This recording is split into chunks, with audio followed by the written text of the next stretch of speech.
আমার পিছনে দেখতে পাচ্ছেন সূর্যটা এত পরিমাণ তাপ লাগতেছে, ও বাবা 42 ডিগ্রি সেলসিয়াস। মক্কা, আর অন্যদিকে তো মনে হয় আরো বেশি। এদিকে তো বিল্ডিং টিল্ডিং আছে, অন্যদিকে মরুভূমির দিকে তো আরো বেশি।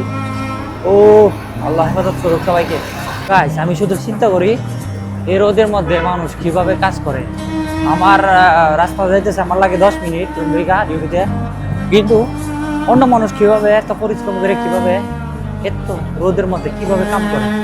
আসলে যারা বাইরে কাজ করে এটা তাদের কাছ থেকে শুনলে অবশ্যই বুঝতে পারতেন। আর মানে যে পরিমাণ তাপ, ও যে রোদে বলবো ডিম ডিম লগা সিদ্ধ হয়ে যাবো গা, এই একটা অবস্থা।